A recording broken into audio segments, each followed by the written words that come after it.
when we take it in a few minutes. So I will start with our virtual meeting preamble for the Albemarle Broadband Authority. Because of the continuation of the COVID-19 pandemic, this meeting is being held electronically over the Zoom platform. It is authorized by the county's Continuity of Government Ordinance, this authority's resolution, and Virginia statute. The public has real-time audio-visual access to this meeting over Zoom and real-time audio access over telephone. Everyone on the phone and attending via Zoom from the public is in listen-only mode. The following instructions apply to those who wish to speak during public comment. If you are listening on Zoom, please use the raise hand feature to notify the meeting facilitator.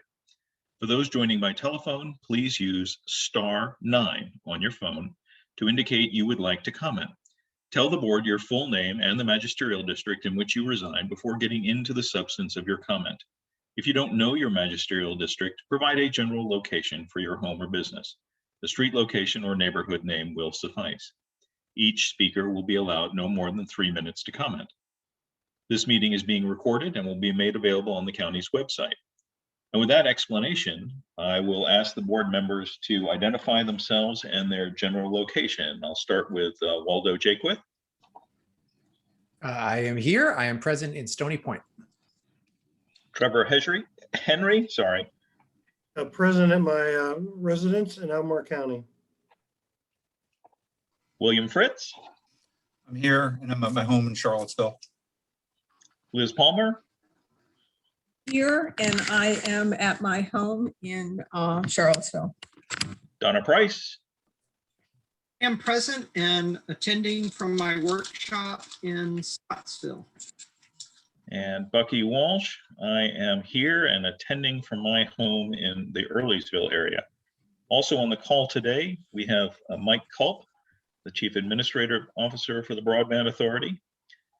We have sitting in place of Richie Deloria, Andy Herrick from the County Attorney's Office, John Norin, who's helping to keep us all on track with this meeting, and Robert Rajonas from the Albemarle County Public Schools.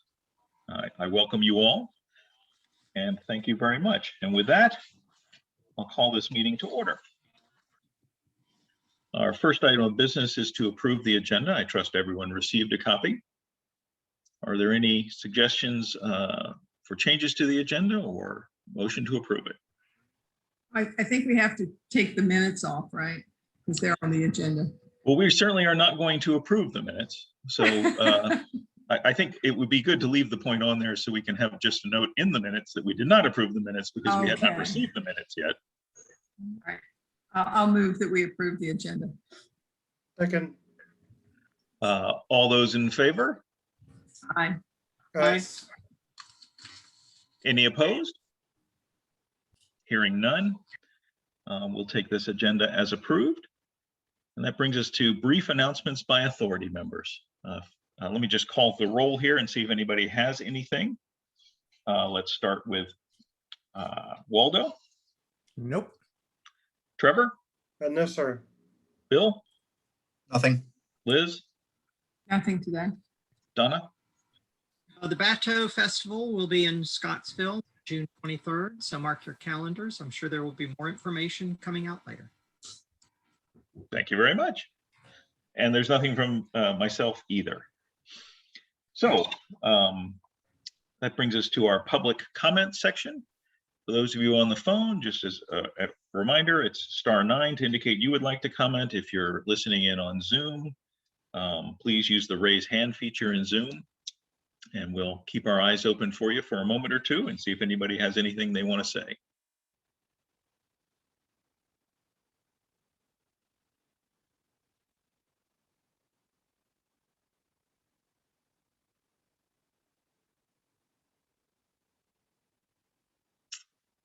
And starting to feel like that's long enough to wait. I just want to point out what a nice sign it is of the as COVID recedes, we're going back to having fewer comments. It's a nice sign of the return to normalcy, although I miss public comments. Yes. Here's hoping for a return to normalcy. I think we're all behind that.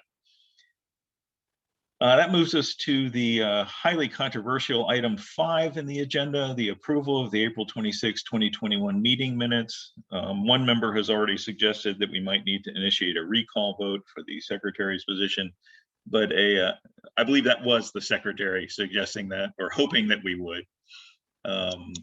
We have yet to receive minutes, so we will look to receive these in the near future and take them up at the next meeting for approval. I'll get these and I'll get those and the May minutes to you for the June meeting. Thank you, Bill. And then on to old business.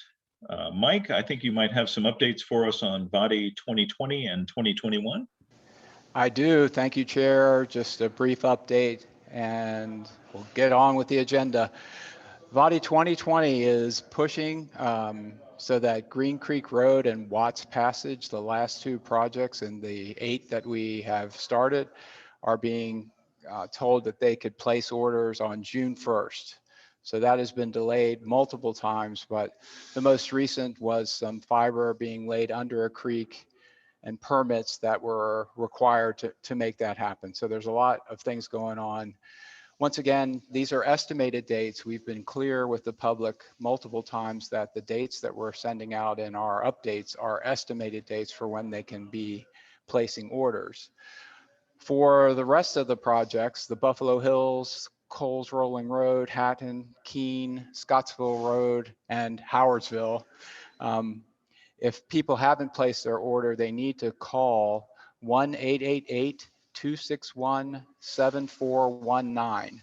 And that number will allow them to talk to a CenturyLink representative. We've heard a lot of back and forth on that. If there are questions, sending an email to either Mike Culp at albemarle.org, mculp@albemarle.org, or Derek Kelly, kelly.derek@lumen.com. Will help get the right answer and get people to the right people. The other thing that we've heard occasionally is, what is this CenturyLink Lumen thing? Well, it's clear that the company is the same. There's just name changing or configuration going on. So just a little bit of clarity that the companies are the same. There's not 2 companies working on this project. So I just want to make sure that everyone who's on the call has heard that, and going forward, there's no further confusion on that. 2021, we're anxiously working toward an official start date. It's possible that some of the planning that's already happened, so that's the good news for people who are on the 2021, will be fundable. We're going through a process of what's called a pre-authorization letter that justifies the extra work that's been going on to get this thing up and running. One thing I would like to provide to the body 2021 folks who are on the call is that at the June 23rd meeting, our next Broadband Authority meeting, Derek Kelly and I will have a high-level schedule, so you'll have a better idea of when and how much work there is that goes into going into a project like this. So we can't put a schedule out. Everyone's asking, when will I be connected? Can you give me a prospective date? We're working to get to that point, but there's no news right now, but we are working to get those schedules out to you. So I hope that helps answer some of the questions about 21 and also gives a brief update on what's going on with 2020. And I'll stop and take questions. Well, actually, can I add just a smidge to that? We've Sure. had some discussions with DHCD to move the contracting process along so we can actually get closer to having a contract for the body 2021 award. Despite it having been awarded to us, we still don't have it under contract.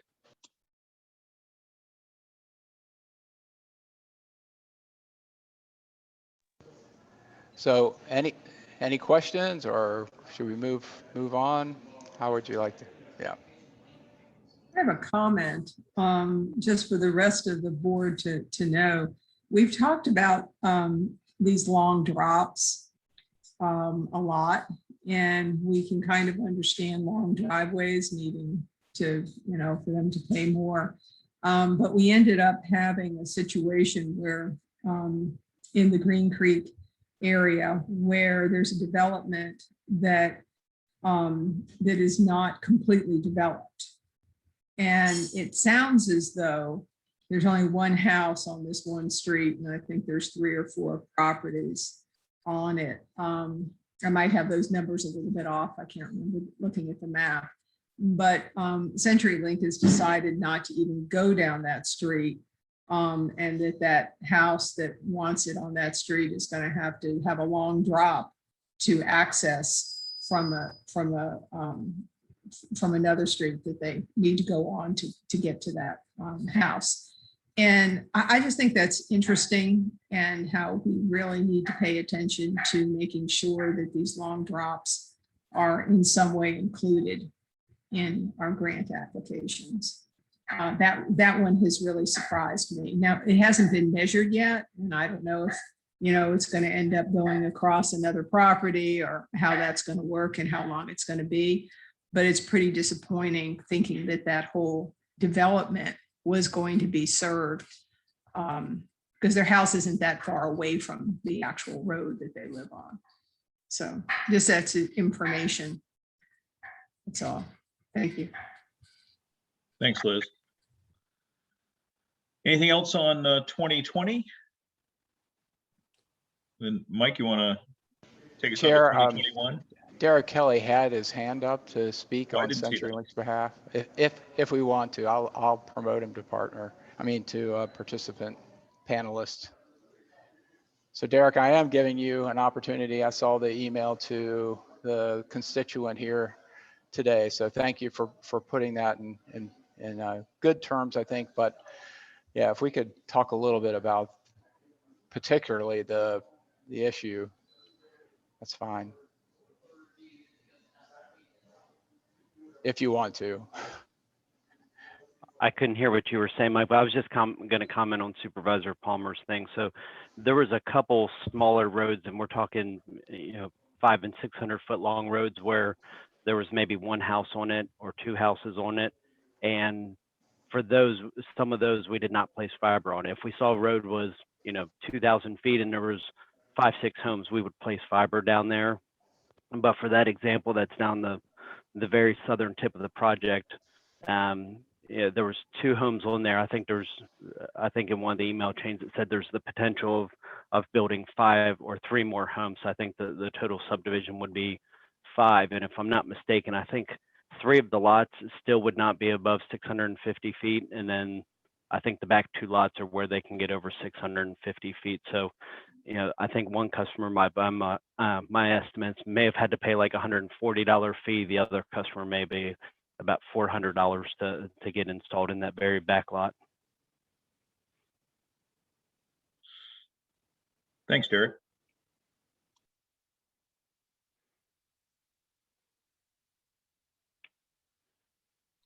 Okay, Mike, let's march along. Moving on.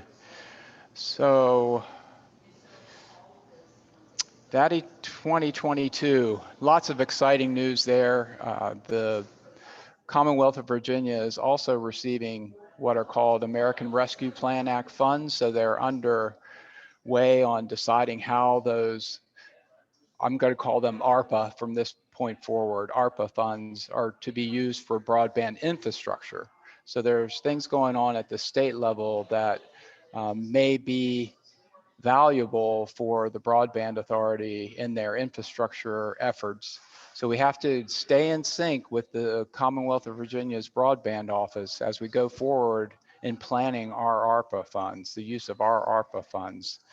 One of the things that we feel is very important to do for the Broadband Authority is to, as we've done in past years, is to issue a request for information from internet service providers who are interested in partnering with us for VADI 2022, as well as any creative ideas or other ways to use the ARPA funds to put more broadband infrastructure in the rural areas, particularly those areas that are unserved today.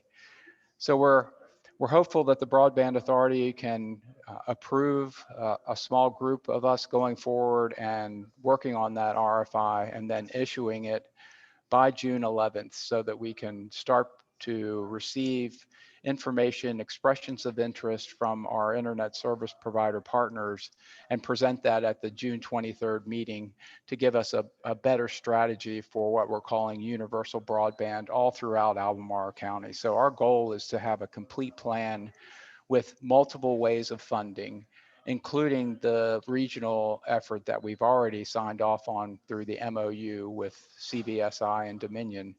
So it's going to be an interesting couple of months up to the VADI 22 application process. So we're very excited, and I just wanted to ask the Broadband Authority to consider and eventually give us approval to release that RFI.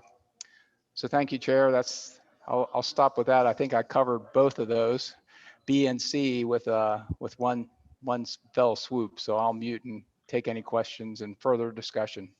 To emphasize what you said, we keep hearing from DHCD and others that they really want to entertain a plan to get everything done, not to have a piecemeal plan where we stop just shy of this road, or don't continue down this road, or only do this section of the county. They want to see the whole plan, and they want to fund as much of it as they can. It seems to me we would be fools not to oblige them. So I, just when we get to a discussion a little bit later on about the, exactly where we're going, that's kind of what I want us to think about. We have reached the point, as we indicated when we signed the MOU, that we need to develop the plan to get our job done, or to get it at least substantially done for the time being. And I look forward to what this RFI can do to make sure that we have an ability both to receive the fruits of the MOU or any other offers that came forth to move us across that finish line. I don't know how many folks have had a chance since the RFI was distributed to read it through. I have had a chance to read it in more detail than I wanted. If you are not sleeping well at night, highly recommended. But you'll find it looks a lot like our previous RFIs, with the exception of having much more of a focus on what we've done so far with the MOU and whole county coverage being important. Did this RFI language originate with Albemarle County? What's the etiology of this? I can't say. Mike, do you have any insight? Thank you, Waldo. Good question. Yes, John Norin, Bucky Walsh, and Mike Culp thus far have put efforts into this. So you'll see multiple voices in the RFI. I think that's answering your question. Yeah. But where did the boilerplate come from? Oh, the boiler. Oh, once we get a good question. An RFI, it's interesting. I verified this with our procurement office. The RFI boilerplate is different than the RFP. And from our procurement office, once we submit our finalized RFI, they put their boilerplate on it and then drop it out like in less than 2 days. So once we put our stuff together, yeah, I see where you're headed. What's the schedule? Is there going to be a delay? The benefit of the RFI is that we get great information back, but it doesn't necessarily hold us to any type of procurement rules in general. Yeah. So it's a great opportunity to get some good information back from our partners. So good question. Thanks for asking. Well, I haven't given that a thorough review yet. I didn't have a chance last night, but I will this evening and provide any feedback as well. But thanks for circulating that. Thank you. Are we giving feedback now on this or later in the agenda? It's a little confused. You're muted, Bucky. You're muted, Bucky. I've never sounded better, I'm sure. You were wonderful. Let's talk about that now, since it's on the table. The one comment, and I don't have the language right in front of me, but again, the long drops, it didn't seem to say that that the grant would include money for long drops. So I was a little concerned with that. Chair, would you like I'd it like to to say? ask, I'd like John Norin to, John has done some thought on this, and I would appreciate if, Chair, if, to your discretion, but having John Norin Sure, Mike. present his thinking. Is that okay? Okay. John, are you there? I hope you are. Yes, Now that I put you on the spot, so Sure. No problem. thanks, John. So certainly Supervisor Palmer, the long drops is a valid concern that we want to be aware of in the process. We've tried to structure it so that it doesn't disadvantage one particular applicant over another in giving them more scoring credit if they do cover more than the minimum long drop distances. So we tried to incentivize certain bidders to do that where it does make sense. But again, we didn't want to necessarily make a project area so expensive if there is a predominance of disproportionate drops without having to go forward with the rest of the area. So again, that's something we can refine as we go forward, but we did take that into account so that the bidders that do cover either all the long drops or more of the long drop is certainly going to benefit from that. Well, when we spoke with Gary Wood, when he was at the last ABBA meeting, he did say that that the state has asked that the application include money for long drops. I do remember him saying that. And my discussion that was in another venue with the state also said that, because we asked the question specifically about a week earlier in the week before Gary Wood spoke. So if you could refine that, I mean, I think it's worth, making sure that, I understand where you're coming from, but I do think it needs to be looked at maybe a little more carefully. Let's put the question to this group simply.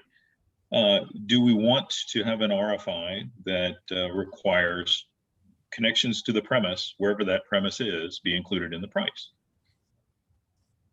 Recognizing that this will drive cost up for those places that are 3,000 feet off the, off the connection point. It's just, Yeah, sorry, go ahead. My answer to that is I am not supportive of that.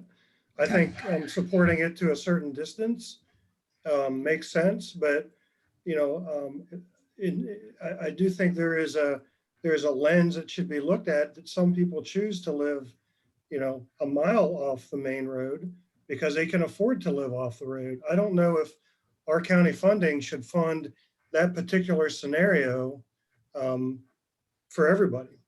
So I'm supportive of a threshold, which I think has been established at 650 or something to that effect.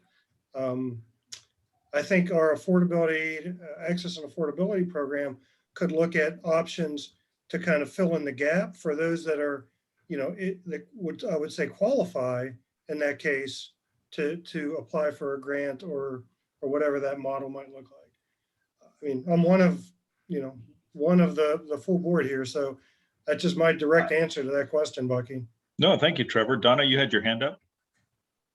I'm one of those people who lives a mile, have to turn the AC off. I'm one of those people who lives a mile off the road, not because that's where I can afford, but that just happened to be where the house was located. But I totally agree with what Trevor said. I think there needs to be a reasonable distance that we would put in an RFI. But I don't think that the county should necessarily pick up the total distance, the cost of the distance beyond that, because it could, I think there are other avenues that should be pursued to try and provide some assistance to people who are beyond what we determine to be a reasonable distance. So basically, I just concur with what Trevor said. And Just refine really. Just a second. Okay. Waldo had his hand up. Yeah, just two quick things. One is I just want to echo what Supervisor Price said and Trevor Henry, that like my test is any program that would provide free broadband up my driveway, which is half a mile long, something's wrong. Like, don't subsidize me. And I don't generally favor means testing, but I favor it here. And I do think that the right way to do that is with some sort of an add-on provided by the county as opposed to baking it in. But also, I just want to emphasize, this is the RFI, not the RFP. So it's just an information gathering process. We're not holding anybody to anything. And so I don't think it's necessary to worry too much about it at this point. But I think it's a good point that we've had discussions about. Liz, you had more to say?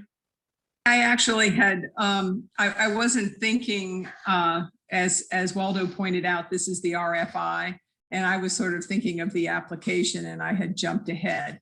And so I have to agree with the RFI doesn't necessarily mean that, but we could consider, having people comment on how they would handle, I guess they do in it by the 650 feet. Like I said, I don't have the thing in front of me right now. But there is a threshold, so I will take back my comment because but I do think going ahead, we have to figure this out. If anything, for places like the quarries that happened with Green Creek Road, that's a neighborhood.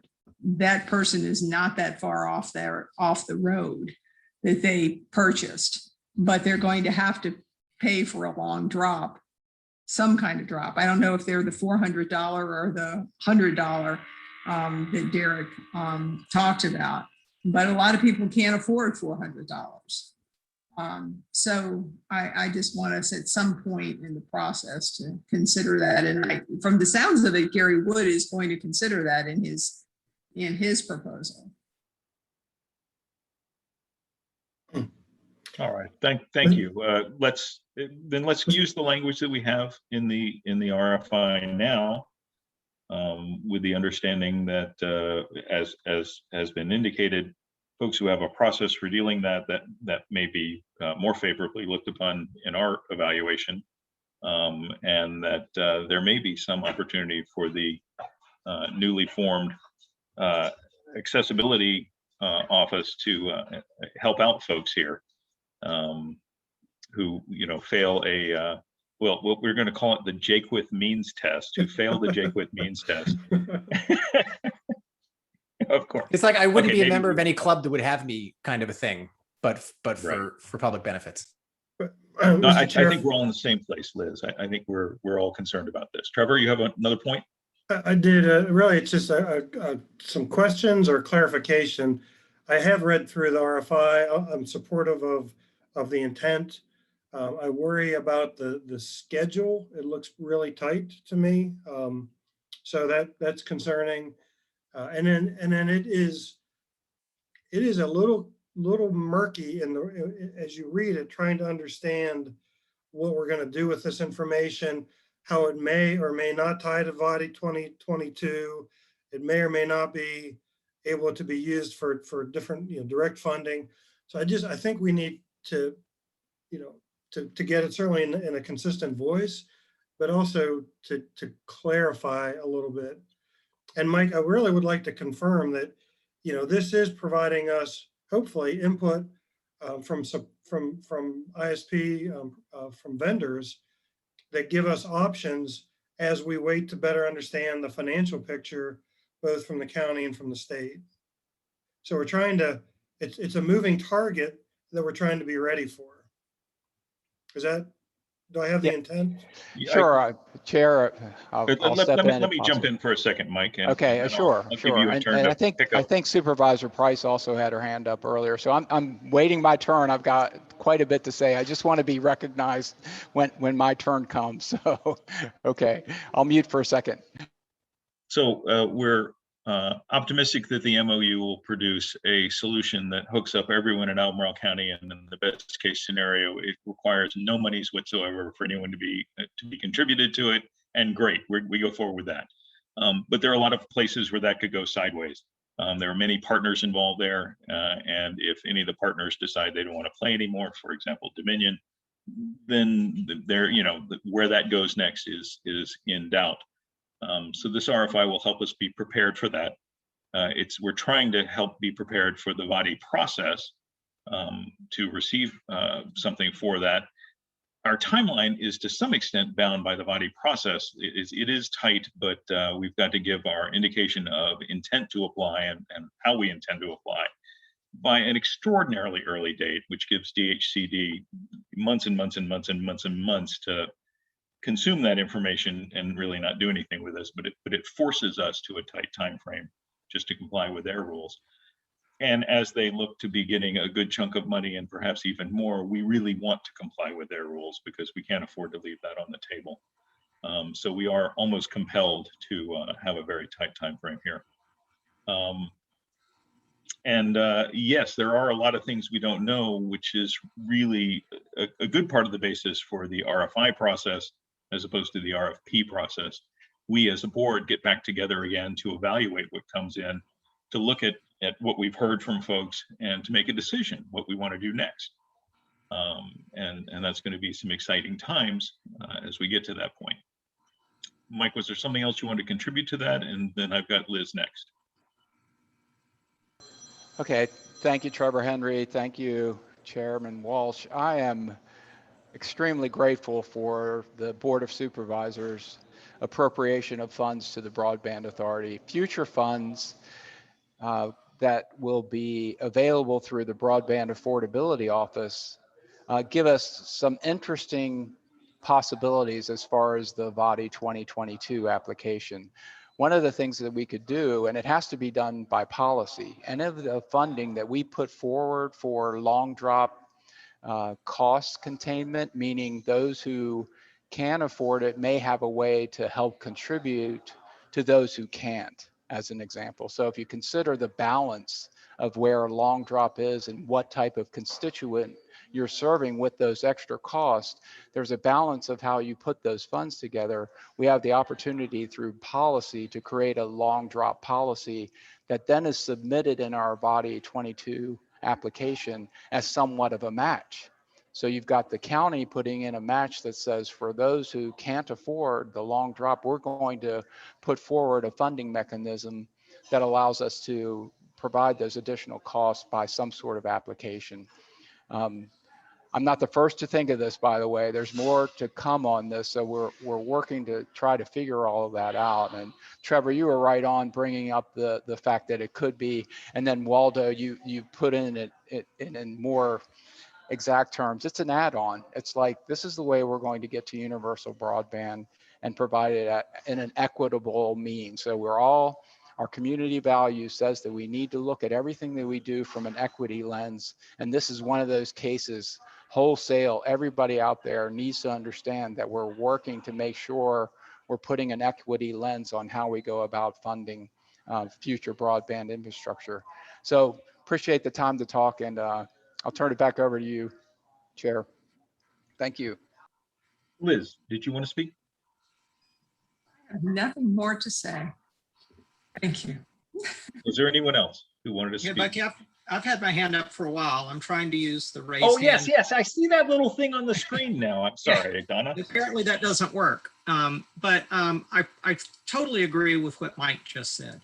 I mean, you know, and I think what I would do is divide this into two different components. The first component is if all of regulation is drawing a line somewhere, and let's use 600 feet. If 600 feet is the distance for which there will be no fee charged, I have a problem with then if you're at 601 feet, and I know they're not going to do it at 601 feet, but at some distance over 600, they're going to say, now you have to pay for it, but they make you pay for the entire distance.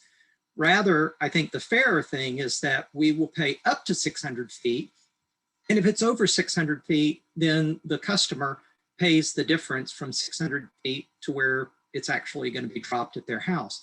First off, that avoids arbitrary and capricious decisions that, well, we're going to do it for you at 650 feet, but we're not going to do it for you at 640 feet. Everyone knows if you're over 600 feet, you pay the difference beyond that. And then secondly, again, agreeing with what Trevor and Mike have said, make financial assistance that may be made available for those who cannot afford the more than 600 feet be in a different mechanism. Because what I don't want to see is the county saying, we're going to pay everything no matter how long the distance, because we know the first thing we're going to see is someone who owns, 2,000 acres and has a house 4 miles off a road. Why is the county paying that for them? Thank you. Yeah. Are you on time? No, it's a great comment. And the language that's in the RFI does say, if you're beyond 650 feet, then you pay $2 a foot. But up to that, you're free, and it's only the beyond part you get stuck with, not the whole freight in case you go a foot over. Any other comments or questions on the topic of long drops? And if not, then we'll go back to the topic of the RFI in general. I think Supervisor Palmer had her hand up. I'm trying to manage that. Okay. I put it down again because Bucky said, you know, about it's everything up to 650 feet. But I did want to just make the comment that when we talked about this before, I'm pretty sure that Derek Kelly said that that's the way CenturyLink is doing it, that they're paying for the first 650 feet, and then you pay for what's after that. So I'm not aware of any project we've done that's done it the other way, but I could certainly be wrong. But that's my memory on our last discussion. We had talked about it being the other way before. I'm not sure how it, when the pedal hit the metal, how it actually ended up though.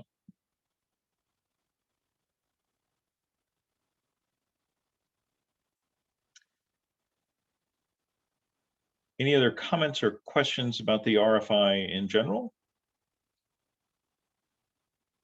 What's the sense of the board here? Should we move forward with this process?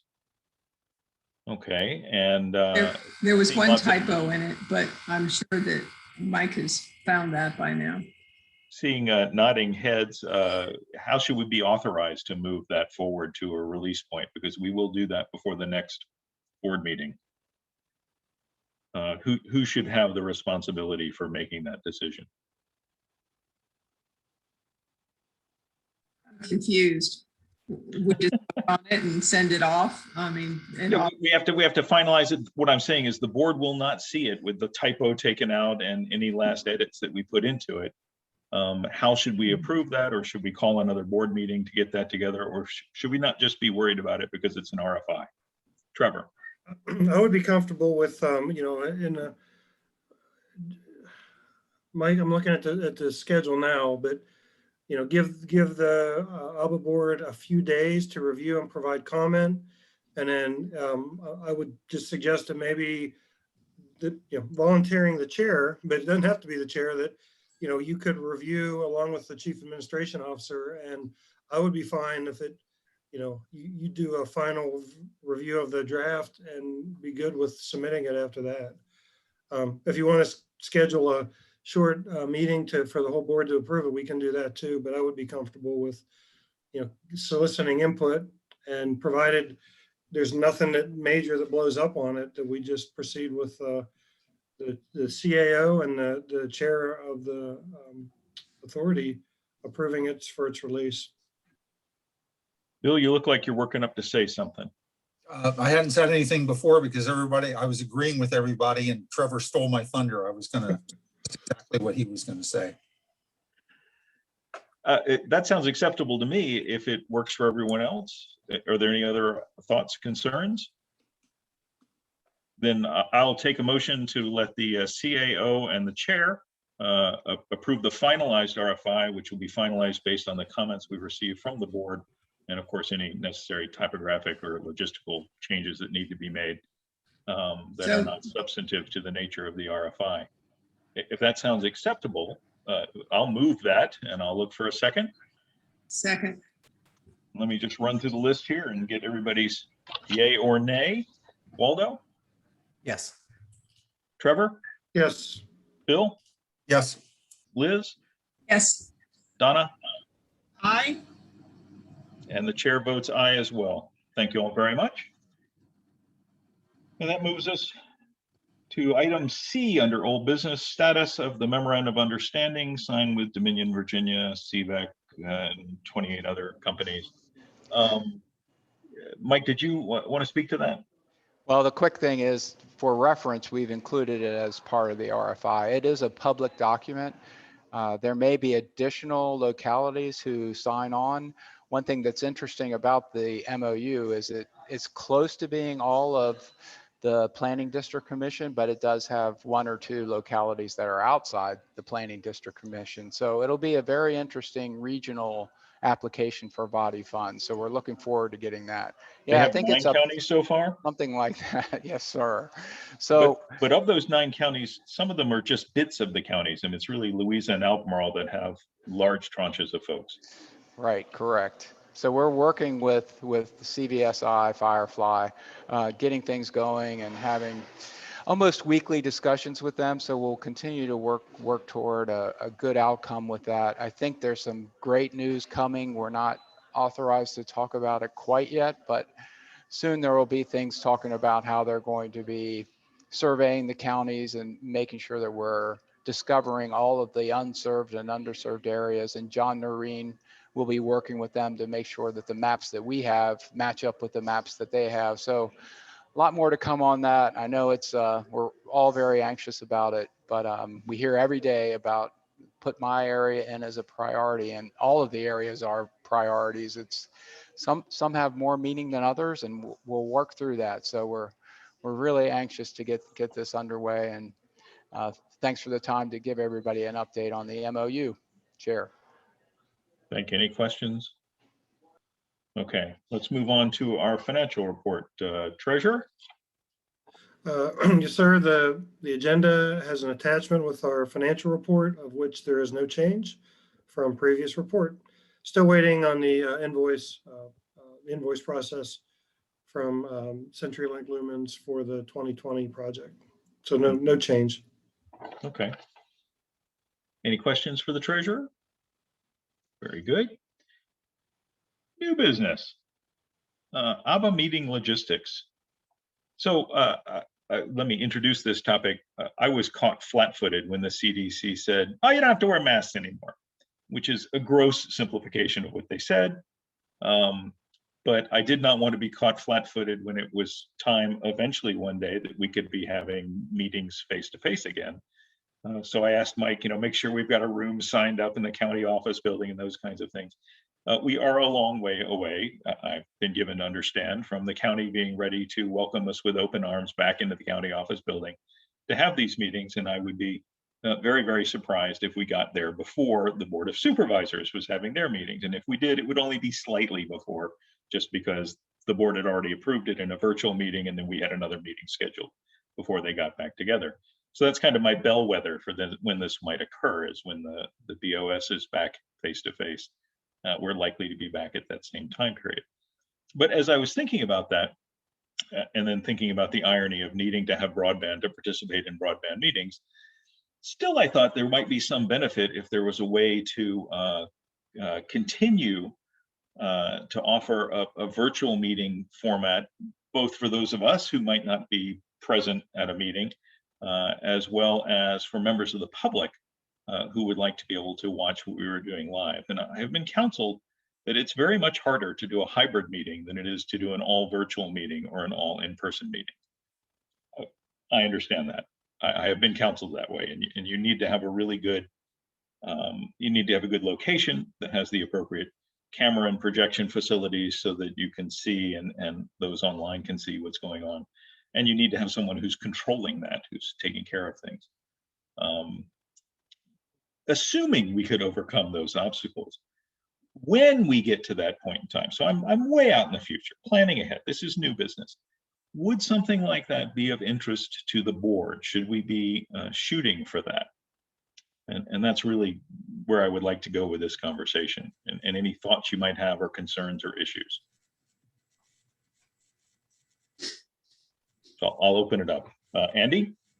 So, Mr. Chair, before we go too far down that road, I'd caution the authority about the remaining constraints of the Freedom of Information Act. And while it may be possible to allow the public to have remote input, that once the COVID emergency is over, that we will revert to the Freedom of Information Act as it existed prior to COVID, which has some pretty strict restrictions on remote participation of authority members. So I think that in the absence of a legislative change by the General Assembly, we need to assume that the default rule is that board members themselves are going to need to be present in person. And perhaps it would be best to focus the discussion on what remote participation, if any, is offered to members of the public or non-members of the board. Understood. On the other hand, does my FOIA requirement for remote board members prohibit them from interacting, or simply prohibit them from voting? What it does is that board members can participate remotely, but only still under limited circumstances. So the board itself would need to be present physically, for the most part, we need to be present physically in one location, but perhaps could entertain public comment from elsewhere. That's probably the most that current law would allow. Okay. Outside of an emergency. Let me take the hands I've got up. Look at me looking at the hands now. Donna, I'll call on you first because you highlighted this for me. Yeah, well, thanks. And I want to know why Waldo's hand is a different color than the Trevor and I have. So we'll have to look into that. At least on my computer, it shows up differently. And Andy really addressed, oh, let me turn off. I have to turn off my air conditioner out here. It makes too much background noise. I've been talking with the county executive leadership team about this same thing, because what we've seen is substantial increase in public participation from our residents, our community members, because they're able now to take care of their families and observe or participate in our meetings. But I really would like to see the Board of Supervisors be back in Lane Auditorium. And I think most of our other meetings, of course, and as Andy has already just pointed out, the law will largely require that. And they have also expressed to me the complexities, as you mentioned, Bucky, it's much more complex to do a hybrid than either or. So I'm not anticipating that the legislature will act quickly on this, and believe that members are going to have to be back live for probably a substantial period of time before we might get some sort of a legislative break because of the public meeting requirements and the FOIA and all of those other things that fall into play. But I definitely appreciate the increased public attention and participation that we've been able to get at these meetings. Thank you. I yield the balance of my time.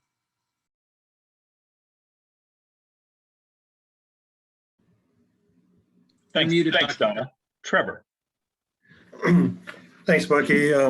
Thanks, Supervisor Price and Andy. Appreciate the input. I was going to mention the FOIA requirement as well, but just really for background information, one of the things that staff has done, since the pandemic hit, is that we've converted all our meeting spaces with technology that will allow us to have virtual meetings, in-person and virtual meetings hybrid for staff. And really, we made the assumption that we will always have some element of a remote work from home workforce. We also did that with our boards and commissions in mind, that we would be able to have the board members in the facility, but also being able to then have the opportunity to have public participation through comment, whatnot, virtually. That still is being sorted out as to what those protocols look like, and is that all boards and commissions, of which Supervisor Price can give us an inventory of? There's 70 some. There may only be so far down in the food chain, if you will, that will go because of the support requirements. But certainly the intention, what we have observed, is much more public participation and input, and we really would like to try to capture that. We just have to keep working through that process as our reconstitution work occurs over the next few months and into the fall. So yeah, that is the intent. How that gets worked out is still work in progress. And also for the supervisors on the meeting, Lane Auditorium has also been upgraded to support that once the board is back in auditorium in session. So thanks, Trevor. Waldo. Yeah, first I'll point out that you can customize your emoji skin tone in Zoom. That's why mine looks different. I mean, there's no danger of it happening soon, but I would not join in-person meetings anytime soon. We need way lower COVID rates before I would do that. But I have done a lot of work facilitating government agencies across the country at a state, local, and federal level, helping them learn how to work with remote teams.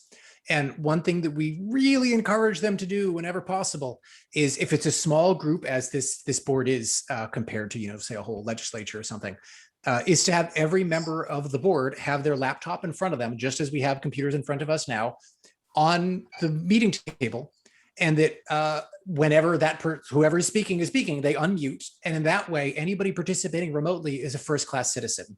The alternative is you look at a long table and like people's heads are this big. You can't really see people's expressions. It's hard to follow compared to what we're doing here. I speculate that between the county's stock of laptops and our own possession of laptops, that might be a good way for us to make sure that the people following along from the public or members of the board who can't be there in person are able to fully follow what's happening, instead of, as we've all had the worst experience, where there's just a speakerphone in the middle of the table and you're remote and like trying to understand who's talking and about what. Like, that's terrible. So this is at the opposite end of the spectrum as a best practice. That's a good tip. Thank you, Waldo. Anyone else on this topic? Great. I just wanted to lay the ground. We've been out for a year now. One day we'll have to go back to school. So let's plant the seed in the back of our mind, and we'll get back there one day soon. Actually, maybe not so soon, but before the end of the year in any event. Broadband affordability update. That's mine, Chair. Thank you. Thanks, Mike. Mike, you're muted. Thank you, Chair. Yeah, that's the one training I might have missed. Unmute myself before I go into. Thank you for providing the time. This will be the first of many updates on the broadband affordability. This is part of the new office, the Broadband Accessibility and Affordability Office. So we're working to provide as much information. Hold on a second. Just a garbage truck driving through the building real quick. The demolition crew has finally arrived at Mike's site, and so look for the wrecking ball.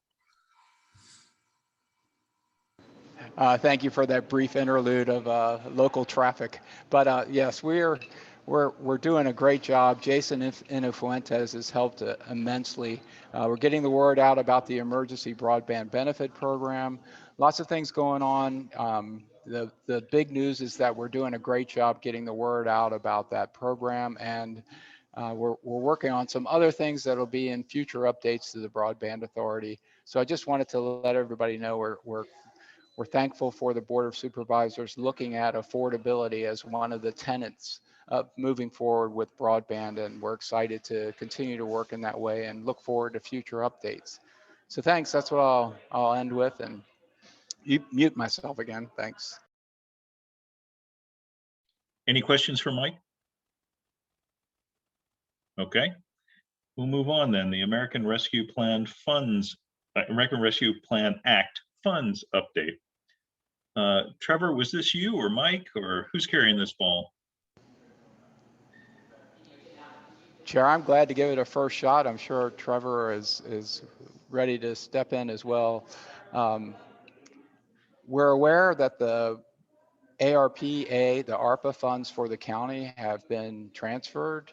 So the money is being evaluated for utilization. The big news is that on June 16th at the Board of Supervisors meeting, there will be a discussion about how the funds can be allocated.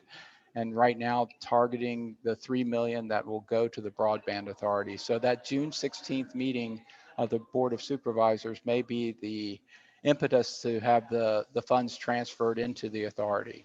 So that $3 million coming to the Broadband Authority soon after June 16th. And Trevor, please step in and correct if I've made any bad assumptions or verify that I was correct. Thank you. Yeah, Mike, you're correct. The only thing I would say is that the county has received its first tranche. So it's half of the total.